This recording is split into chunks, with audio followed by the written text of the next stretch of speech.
wouldn't you like 3 opportunities a year to get like a boatload of new leads into your business, especially leads who paid to do a challenge and therefore they're more qualified, and you could easily get 60 to 250 people into a challenge. And if you're like, well, wait a minute, my existing clients can do this as well. Yes. So you have a passion for fitness and the desire to start your own business. But launching a massively successful fitness business is extremely complex. The systems, operations, hiring, firing, coaching, sales, and marketing are critical to success. Where do you even start? This show will give you the answers.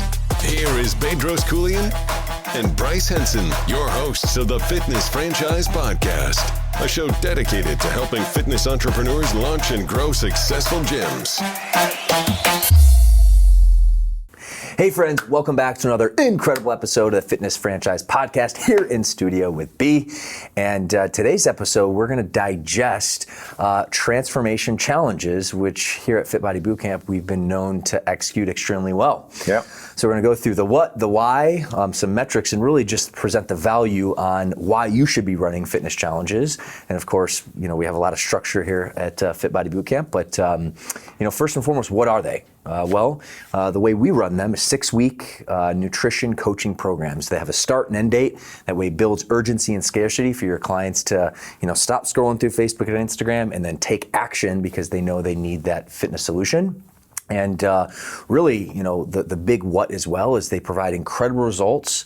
We provide, prizes, celebration. There's just a lot of bells and whistles, for these particular trial programs, if you will, that provide a lot of results to the client. So that's kind of the what behind them. Yeah, and the why is also very powerful. And the why is like, listen, the reality is that if you have enough marketing poles in the water, and every single one of us, if we're gym owners, we should have an online marketing pole in the water at any given time, an offline marketing pole in the water, which is, offline marketing pole is something like having local businesses where you can work together, like do a lunch and learn with the local business and then get some of their clients and employees to come work out at your gym. That's an offline kind of thing. And then of course, an internal. So an online, offline lead generation and an internal lead generation. Internal lead generation is getting referrals, like creating the atmosphere to get your existing clients to refer their friends, family, coworkers to your gym for maybe a free workout or a free week.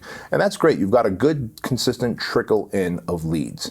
But wouldn't you like 3 opportunities a year to get like a boatload of new leads into your business, especially leads who paid to do a challenge and therefore they're more qualified, and you could easily get 60 to 250 people into a challenge. And if you're like, well, wait a minute, my existing clients can do this as well. Yes. If you've listened to previous episodes of the show, that clients tend to plateau, tend to kind of get a little stagnant. And what great way to inspire an existing client who's been coming with you for a year or two at your gym to kind of commit to working out harder, eating a little bit cleaner, maybe doing a little bit more positive mental attitude stuff, and to be able to break out of that rut that they're in or that plateau that they're in. And then how awesome to be able to get 50, 60, 100, 150 new leads into your business who pay for the 6-week challenges, and then gives you an opportunity to wow them, to help them see results in just short amount of time, 6 weeks, that, as Bryce said, it creates urgency and scarcity, and it's just long enough where it's like, oh yeah, I could pay whatever, a couple $100 or $150, $200 for a 6-week period. Yep. And if I like this gym, then I'll stay. And hence we'll talk about like what our conversion rates are. How many people convert from a challenge to becoming full-time clients. And I think you guys are going to be pleasantly surprised with the numbers. Now, we're not saying that you're going to be able to achieve this kind of numbers in your place like we've mastered here at Fit Body Bootcamp in launching and setting up these challenges for our franchise owners. And but do not underestimate the value of a challenge for your fitness gym. It doesn't matter if it's a small group, a barbell club, or a boot camp based thing that we're doing. you are leaving tons of money and tons of impact on the table if you're not doing challenges. So maybe we ought to jump in there. Well, before we actually jump into metrics, which are really exciting, I want to talk about the human psychology of a challenge and like why people get excited, why there's a different energy, enthusiasm in the facility, because people like to be challenged. And I'm going to story tell a little bit for me, and then B, you kind of turned me on to this formal 6-week challenge concept, like on a personal front, that I've done throughout my life, but never really externalized it and articulated as well as you. But there's been a few big, kind of challenges that I've taken on in my life. Probably the most notably is in 2010, I ended up moving to the south, a little island in the south of the world in Brazil for 2 years. And I always, had this kind of fascination of learning different language. And I think when we were speaking in a previous episode to Tim Grover and one of his clients, or Kobe Bryant, well, Kobe Bryant spent 6 years in Italy in his youth. And I'd always find it fascinating after the game, all the Italian reporters, after he got done talking to ESPN and whatnot, all the Italian reporters would actually like interview him in Italian. So I'd always stay towards the end of the clip. I thought it was the coolest thing. One of my favorite athletes of all time would just dominate in the court, deliver an awesome content, response in English, and then all of a sudden flip to Italian. So it's kind of in the back of my mind. So I thought to myself, you know what, man, I want to kind of take a crack out of it. So I ended up moving myself all the way, thousands of miles. Florianopolis, was it not? Florianopolis, yeah. And, as you would imagine, it was fun, it was exciting. This island has 47 beaches. There was a lot of great things going, but then of course the reality sets in. You're thousands of miles from home, like you're in a different continent, like English is not spoken there. I think like less than 2% of Brazilians speak, fluent English, but I was going to, learn a language. I fell in love with Brazilian Portuguese when I moved there, or when I visited a few years prior, and I just had this fascination. So when I was thinking from a psychological perspective, man, I think it'd be great to conquer that, right? Yeah. And the challenge presented it to myself, and I took it. And that's just one example, and a couple other examples. I drive a Volkswagen GTI, and I always thought it was really cool watching Fast and the Furious back in the day. I'm not a big car guy like you are, B, but driving a stick shift. And I've read some really cool things on the neuro wiring in your brain, that kind of doing things that challenge yourself, really kind of put yourself and evolve yourself as a human. So I always want to drive a stick shift, and just little challenge, stacking wins. Yeah. The last thing I think that you'll find interesting, and I don't think I've ever shared this with you, interestingly enough, you're left-handed. I've trained myself to, put my wallet and, brush my teeth and just do things with my left hand, because I want to challenge myself to be better. And I think that human psychology of like challenge, wanting to conquer, wanting to accomplish something is just wired in our fabric. And that's why from a marketing perspective, these challenges are so attractive, because clients, again, we're cut from the same cloth. So dude, that's my story. I'll tell you what's funny about that. I did not know that about you having to train yourself to use your left hand. Yeah. And it's so important. One, it does create a better connection between the left side, right side of the brain. That's a given. Two, it's a great challenge, and any great challenge will create some level of personal development and higher, understanding of self. But what's funny about that is I am left-handed, and so I always say, this is my strong side, my left is my strong side, and my vernacular was my right hand is my weak side. And so I was sharing that with a friend of mine named Harley Elmore. He teaches out of Wichita Falls, Texas. He teaches all of our great warriors, Navy SEALs and Army Rangers and Delta guys, close quarter knife fighting techniques. And so I had the good opportunity to go and train with him for a couple of days, myself and Andrew, my son, right? And so we're using what's known as trainer knives. So they're knives, combat knives, but they're made of aluminum. So it's not going to cut you, but it is going to be blunt and it's going to hurt. Yeah. Right? And you kind of want to feel that, apparently. And so at some point he had to switch to our other hand. And the knife felt so weird, even just holding a knife in my right hand. I didn't even know how to hold it right. And I started getting frustrated. I'm like, Harley, this is my weak side. He goes, nope, it's your other strong side. I was like, ooh, that's powerful. I was like, you know what? It's going to be my other strong side. And after that, throughout the days, we would switch over. He would kind of go, all right, guys, now switch over to your other strong side. And it was funny, just over a 2-day period, I started to get competent and comfortable with my right side. And I've kind of stuck with it. And with that, I was like, man, what other areas of life am I maybe not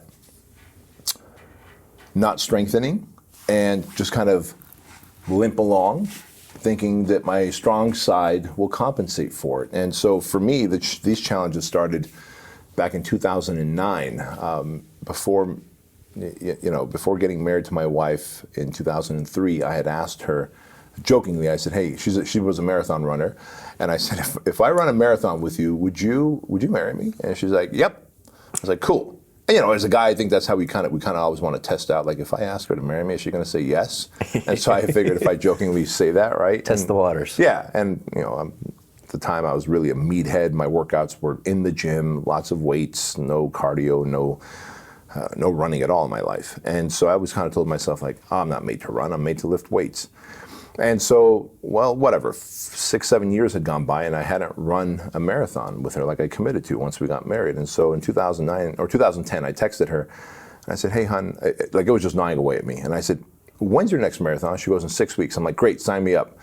And so I started training and I ran that marathon, 26.2 miles. And in the process of training for it and running that marathon, I learned so much. I discovered so much about myself. And it bled into every area of my life, as an entrepreneur, as a leader, as a friend, as a husband, as a father.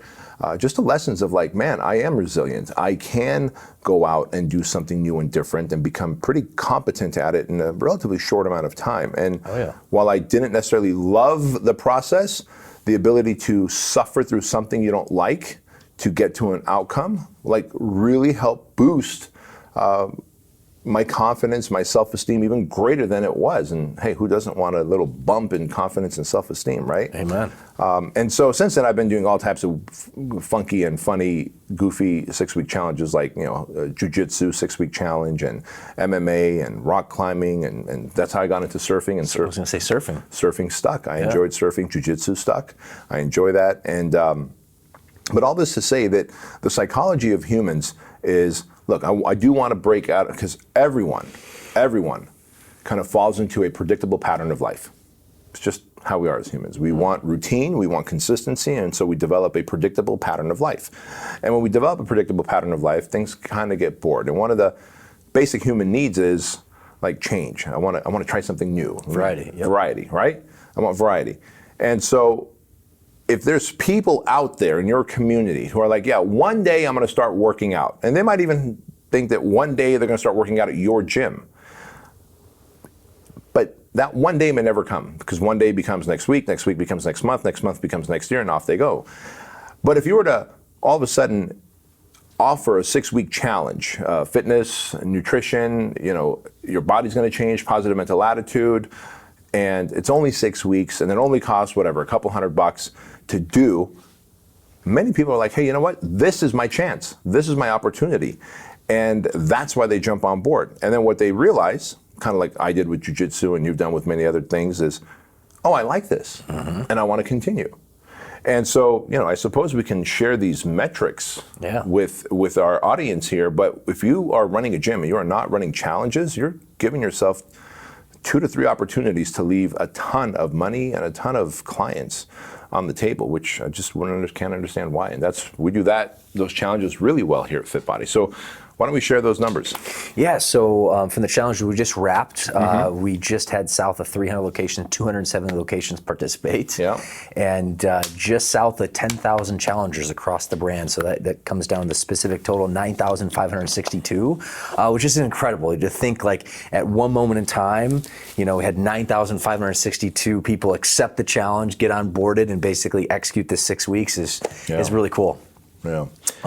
And this was out of 270 locations, right? So if you kind of do the number, again, I don't have a calculator handy, but if you just round up numbers, if you take 9,000 or 10,000 and you divide it by 270 locations, what does that come out to? About 27? No, about 40 challengers per location. About 40 challengers. I'm horrible at math. About 40 challengers per location. Like, who doesn't want an opportunity to have 40 new clients kind of like that, right?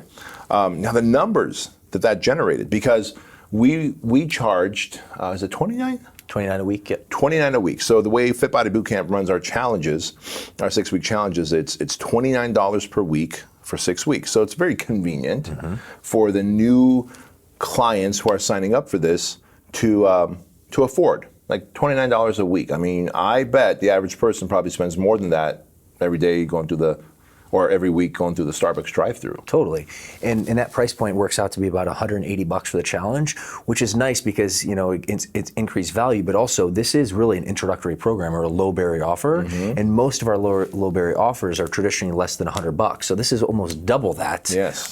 Direct revenue to the location. Yeah, which is a great thing because, again, having been in the gym business now for well over 20 years, I can tell you this: that the more people pay, two great things happen. When people pay more for an introductory offer, they are way more likely to convert into an ongoing client. And when people pay more, they pay attention more and they actually use the product or the service and get better results from it. Versus, I mean, think about this. I'm not knocking any, gyms out there that may charge $9 or $10 a month and, put pizza on the counter every Thursday and Tootsie Rolls every Tuesday. But what kind of results are those clients getting? And that's why they're always advertising. Like, you figure if after several years, those gyms at $10 a month should be full. Like, they should say, hey, there's no more room. There's no more capacity. You can't sign up. The fire marshal will come here and shut us down. Should be. But because they have such a high turnover, because clients are not using the gym, and if you're not using the gym, even $10 a month is too much. And I'm gonna play the devil's advocate, B, just to in case there's a viewer out there and the little voice in the back of their head. When you first told me that, when people pay, they pay attention, I thought, that doesn't make any sense to me. But seeing the business, seeing clients interact, seeing our own franchisees, that is 1,000,000% true, because there's an exchange of energy and force. And really all, money is in a transaction is an exchange of value, exchange of energy. So, from a client's perspective, when they're exchanging that energy back, they're gonna take it seriously. They're gonna want more out of that experience. And that is why it's so true that people who pay attention. Yeah, ain't that the truth? And so, 270 Fit Body Bootcamp locations ran this most recent challenge. 9,562 total challengers signed up for it at $29 per week. And just to our franchisees, $1.5 million came in. Just franchisee facing.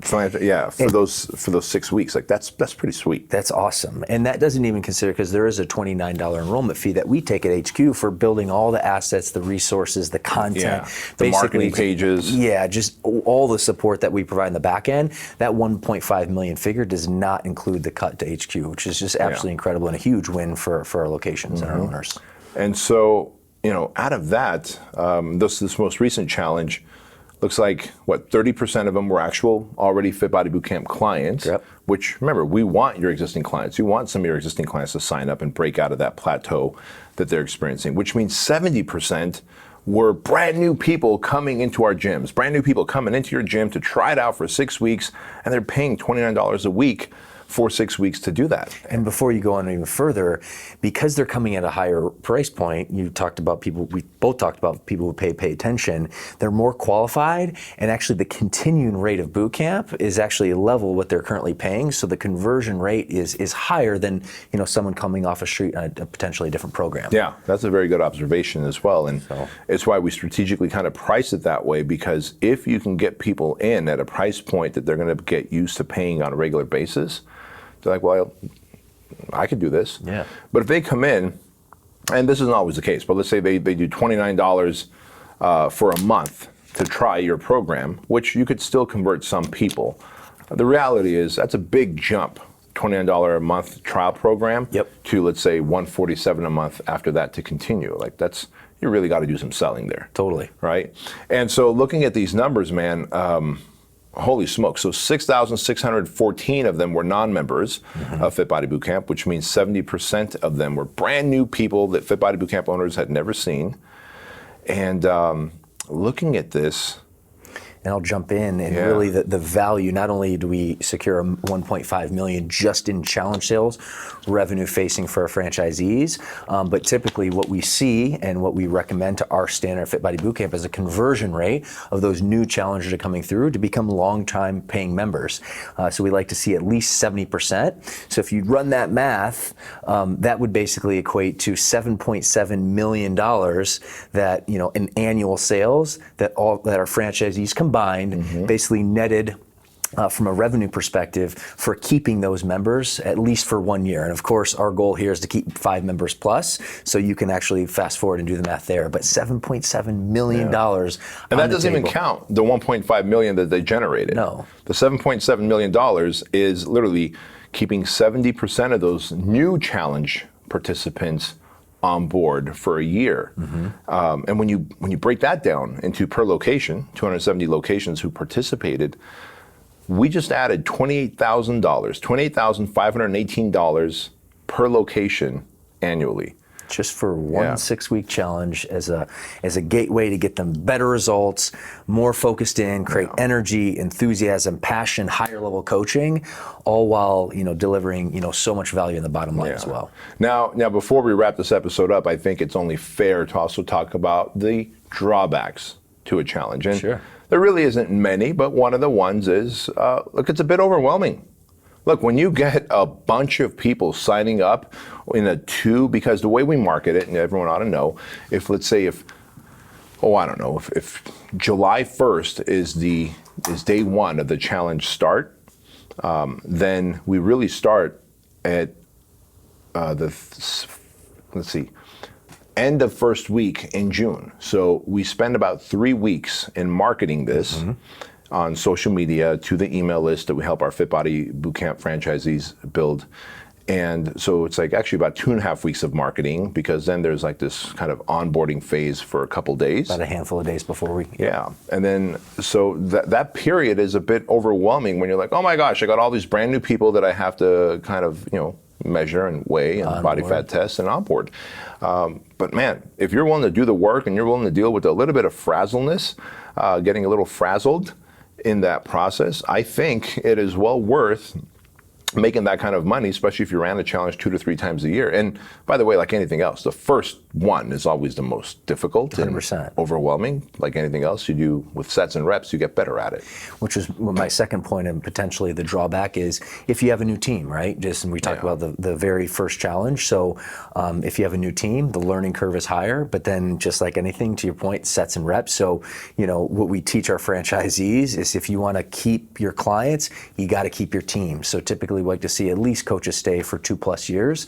And when you do that, you create consistency, and you get to a point where when you run challenges, it becomes autopilot for your coaches and for your facilities and facility coordinators, because they're running the same playbook with a different spin, with a different flavor, but it's business as usual. Yeah, that's exactly right. So again, folks, if you haven't run challenges for your gym, or if you're about to start a gym and you're like, hey, I'm just going to have this referral system and marketing system, but I'm not going to be running challenges. You never thought about running challenges. I think you're doing yourself a disservice. Try at least one challenge, do it right, and if you execute it right, you will probably end up writing myself and Bryce and thanking us for it. But then that's the caveat. You got to do it right, because the numbers that we're projecting, this is not our first rodeo. There's a lot of time, structure, strategy in place.